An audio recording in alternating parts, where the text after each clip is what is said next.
네, 일단 우유에 대한 논란에서 가장 문제가 되는 게, 저도 그래서 한때는 암 환자분들한테 우유는 금지식품이라고 얘기할 정도로, 이렇게 금했던 이유기도 하고요.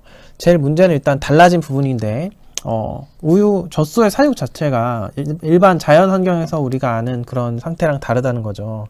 그래서 기본적으로 현대는 이제 이렇게 공장식 축산으로 대표되는 대규모 축산업이 발달해 있는 상태라서 자본주의 원리에 따라서 뭐든지 생산량을 증가시키는 좀 그런 방식으로 진행되잖아요. 그러다 보니까 이렇게 소한테도 젖소한테도 합성 성장 호르몬 같은 걸 많이 쓴단 말이에요. 실제 동물들한테 뭐 항생제도 문제가 되고 있고 이런 인위적인 개입을 하고 있기 때문에 이게 결국은 성장 호르몬이란 부분은 뭔가 빨리 성장시킨다는 거는 암의 속성하고 일치하기 때문에 직관적으로 생각했을 때도 이게 안전할 거라는 확신이 들기 어렵단 말이에요.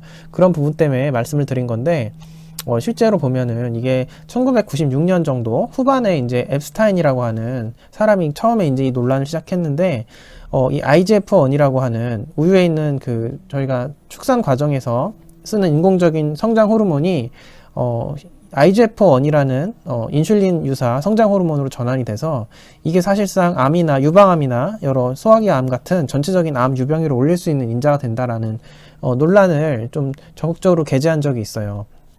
그래서 이 논란을 보면은 실제로 이 FDA에서 퍼블리시하지 않은, 그러니까 숨긴, 감춘 이런 산업적인 연구들이 많이 있었는데 그런 연구들을 좀 살펴보면은 심지어 이런 이 합성 성장 호르몬들, 소한테 젖소한테 투여되는 이런 인공 호르몬들이 10배나 정상적인 상태보다 농도를 우유 속에 이제 이 IGF-1이라는 잠재적인 발암 인자를, 암을 유발할 수 있는 인자를 10배까지도 늘린다. 그런 얘기를 했어요. 이 보고서에 보면은. 그래서 이게 사실은 이제, 최근에 이 IGF-1 논란에 대해서도 좀 보수적으로 우유를 좀 찬성하는 쪽의 입장이신 분들은 이런 얘기를 하세요. 이게 어차피 체내에 흡수되는 게 미량이고 거의 위산에서 걸러지고 소화 과정에서 걸러지기 때문에 흡수되는 게 미량이다. 그래서 그 미량이기 때문에 별로 영향이 없을 거다. 이렇게 얘기를 하시거든요. 근데 사실 이 연구를 좀 자세히 들여다보면은 이 전반적인 계산을 조금 더 자세히 해보면 그렇지 않아요. 그래서 굉장히 미량이 우리 몸에 들어와도 우유를 통해서 그 자체가 우리 바이오 액티비티라 그러는 우리 몸속에서 생활성되는 과정을 정확하게 개선을 해보면 최대 40배까지 정상 상태보다, 근데 일반적인 우유를 먹지 않은 상태보다 최대 40배까지 IGF-1 활성이 몸에서 일어날 수 있다.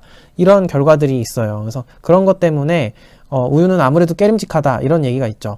그리고 실제로 IGF-1이라는 인자 자체가요, 이게 라론 증후군이라고 하는 희귀질환이 있어요. 선천성 희귀질환인데 우리 몸속에 있는 성장 호르몬 수용체가 고장이 나서 성장 호르몬 자체가 성장 호르몬 자극을 통해서 IGF-1이라는 게 우리 몸속에 분비가 되거든요.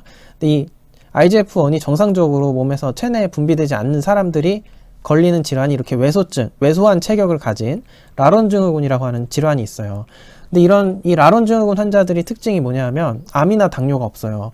같은 생활을 하고 있는 가족들도 암 유병률이 높고 이런데 당뇨도 많고, 이 라론 증후군 환자들은 거의 암이 걸리지 않는, 거의 안 걸린다고 해도 될 정도로 그런 상태로 이런 상황이 보이는 거죠. 그래서 이 연구들을 보면 이런 라론 증후군 환자들이 IGF-1이 실제 체내에서 거의 분비되지 않기 때문에 그런 게 영향이 줘서 암에 대한 저항력을 가진다. 그러니까 이런 얘기가 나올 정도로 IGF-1이라는 건 단일 인자로 봤을 때 분명히 이게 과할 때는 암에 좋지 않은 영향을 미치는 게 맞아요. 물론 생리적인 물질이지만, 그런 관점에서, 우유가 IGF-1을 늘리는 건 사실이기 때문에 미량이라도 그게 문제가 되는 거예요.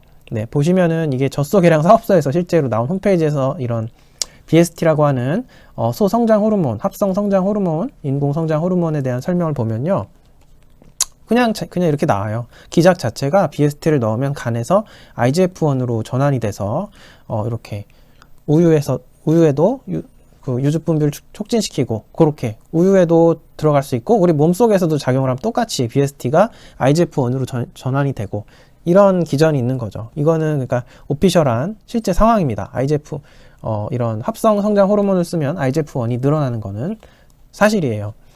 그래서 실제 좀 최근 연구를 봐도요, 그냥 평균적으로 우유를 섭취하는 사람들이, 유제품 섭취하는 사람들이 혈장의 IGF-1 농도가 보통 사람들보다, 안 먹는 사람들보다 20에서 30% 정도 높다. 이렇게 나와 있어요. 이게 농도로만 이런데 또 생리 활성을 따지면 좀 더 영향을 줄 수 있다는 얘기예요.